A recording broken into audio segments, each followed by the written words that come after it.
Bismillahirrahmanirrahim. Asyhadu an la ilaha illallah wa asyhadu anna Muhammadar Rasulullah. Sallallahu ala Muhammad. Allahumma salli ala Sayyidina Muhammad wa ala ali Sayyidina Muhammad. Assalamualaikum warahmatullahi wabarakatuh. Salam sejahtera, salam damai, salam kebahagiaan, dan salam kemuliaan serta salam keselamatan dari Tuhan yang kita yakini masing-masing. Mencintai Allah Subhanahu wa taala dan mencintai Nabi Muhammad sallallahu alaihi wasallam serta menyebarkan cinta di bumi Allah Subhanahu wa taala adalah suatu keharusan dan wajib kiranya bagi manusia yang beriman dan berakal sehat. Subhanallah walhamdulillah, Allah akbar, la haula wala quwwata illa billah. Pada kesempatan hari ini kami tetap konsisten akan menyampaikan puisi kontemporer situasionalisme yang bertemakan tentang Malam 1000 puisi menuju kudeta sipil tak berdarah untuk melengsarkan kursi kepresidenan Prabowo Subianto. Dan harus diingat, kami di bawah naungan Majelis Oposisi Indonesia ataupun MOP Indonesia. Baiklah saudaraku, hari ini judul puisi yang akan kami sampaikan ataupun akan kami berikan judul Tidak Memiliki Kemaluan. Kami ulangi, judul puisi kontemporer situasionalisme hari ini adalah Tidak Memiliki Kemaluan. Ya, bila engkau saudaraku menafsirkan kemaluan adalah alat kelamin, berarti engkau saat ini sedang dalam puber. Tidak layak mendengarkan puisi kontemporer situasionalisme kami.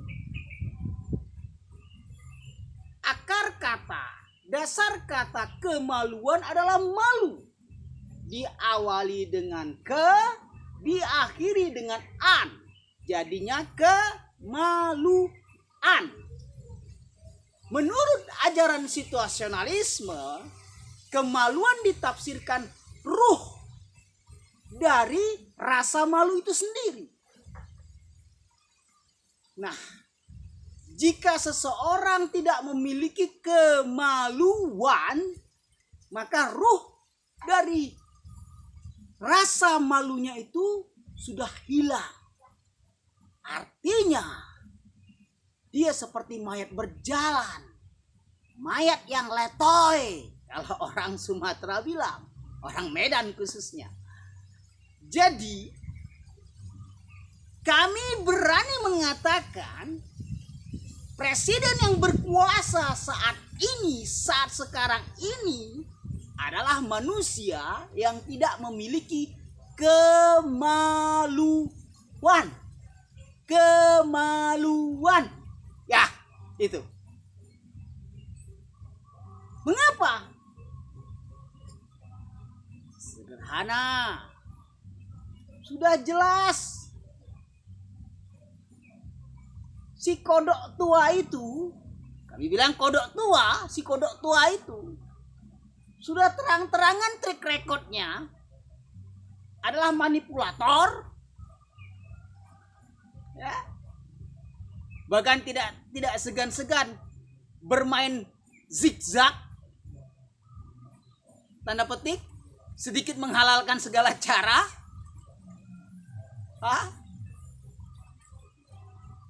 Kodok tua seperti ini diangkat menjadi pejabat. Track recordnya sudah jelas, bernafsu ingin membuka lapak di Republik Indonesia ini. Tidak peduli efek alam bagaimana, tidak ada urusan, kata si kodok tua ini. Tapi karena lobi kiri, lobi kanan, lobi atas, lobi bawah, khususnya kepada kakak sang presiden, maka gol barang itu. Jadilah ia pejabat yang khusus menangani semua asap-asap yang ada di seluruh Indonesia. Dari asap rokok, ya, terus asap apa? Asap sampah kering, asap apa lagi? Dari asap suap, ya, dari asal suap, ya, dari asap nyuap, semua dia tangani asap pengasap itu. Bahkan ikan asap tradisi orang-orang Indonesia Timur juga dia tangani asapnya. Bahkan Boyem yang ada di Yogyakarta yang punya dapur yang bukanya dini hari terkenal gudegnya itu kan memakai tungku yang tradisional sehingga mengeluarkan asap itu dapurnya. Juga ditangani sama sang pejabat itu. Pokoknya segala sesuatu yang berasap dia yang tangani. Orang seperti ini dijadikan pejabat khusus menangani asap-asapan. Ya, jangan bilang asap sabun. Sabun tidak berasap tapi berbusa. Nah, di bawah sabun itu ada dolar. Dolar siapa? Washington lah, yang tukang smile itu. Nah, itulah cikal bakal lahirnya jabatan yang saya sandang.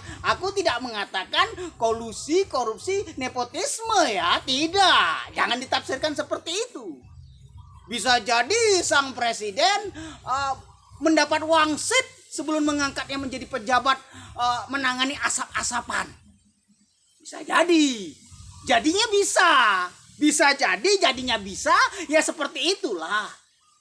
Inilah yang kami katakan presiden yang berkuasa saat sekarang ini tidak memiliki kemaluan. Nah, kalau presiden seperti ini dibiarkan terus-menerus memimpin Republik Indonesia ini, berapa banyak preman-preman kampung yang akan jadi pejabat? Berapa banyak preman-preman di kedai lapak, kedai tua itu jadi pejabat?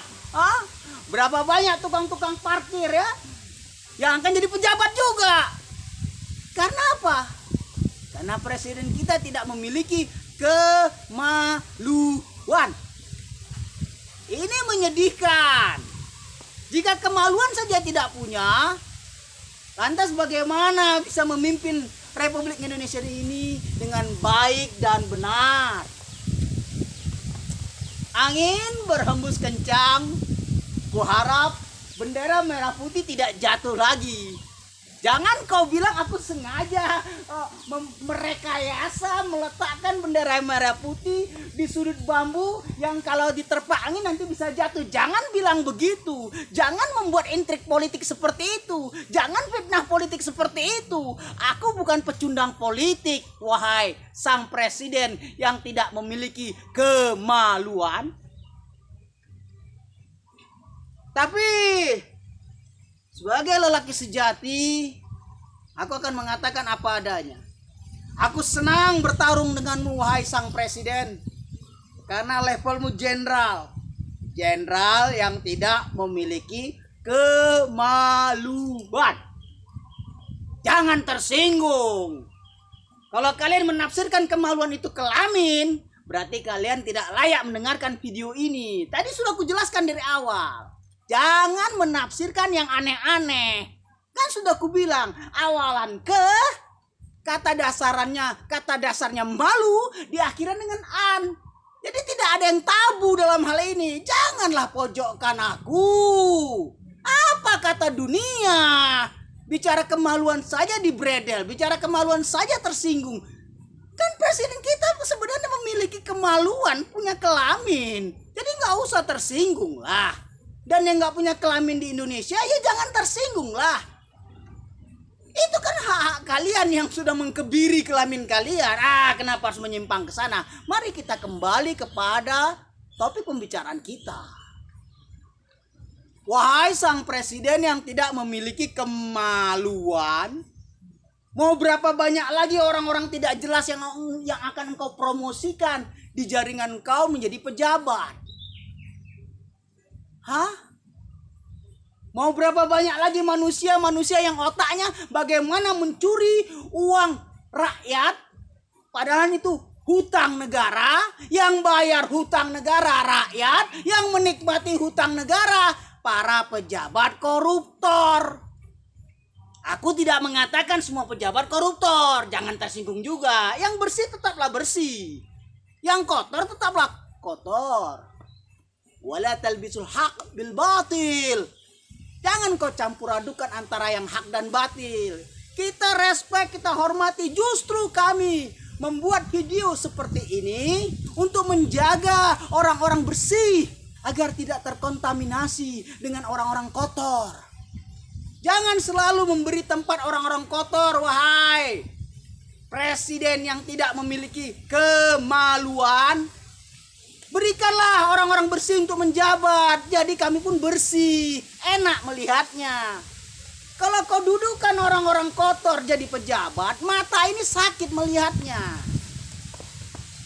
Orang kotor disuruh jadi pejabat, apa yang layak kita contoh?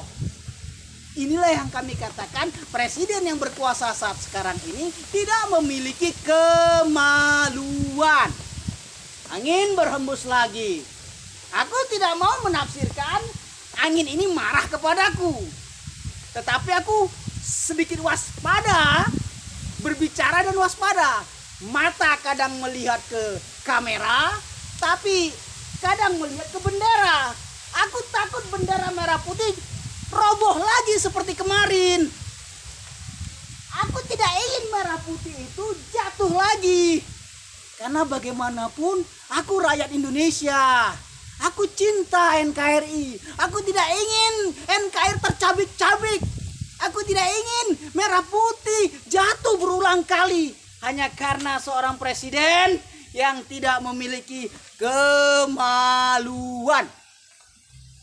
Kita sudah sentil 7.900 kali. Al-akhir, wahai sang presiden yang tidak memiliki kemaluan. Turunlah. Jika engkau tidak bisa turun, hubungi kami. Memang saat ini kami belum punya kekuatan politik real, karena kami masih di Banyuwangi.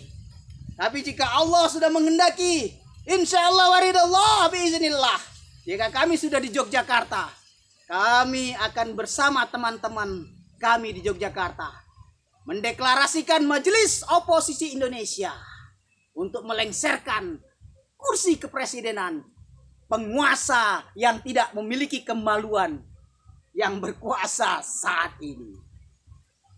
Kami kira itu saja, wahai sang presiden, hari ini. Semoga engkau menjaga kemaluanmu, semoga engkau mengembalikan kemaluanmu, semoga engkau memiliki kemaluanmu yang sebaik-baiknya dan sebenar-benarnya. Jangan lukai kami, karena kami tidak pernah melukaimu, wahai sang presiden. Jangan sakiti kami, karena kami tidak pernah menyakitimu, wahai sang presiden. Jangan baperan jadi presiden. Jadilah presiden yang tangguh, layaknya seorang jenderal. Jangan sitik-sitik lapor, sitik-sitik nesu. Jangan begitulah. Ngono ya ngono.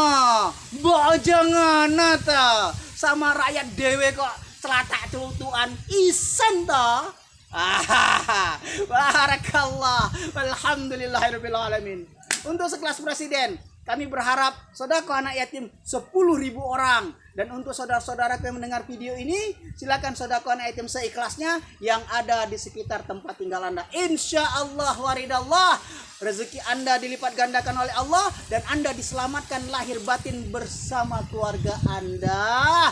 Sallu ala ala nabi. Allahumma salli ala sayyidina Muhammad.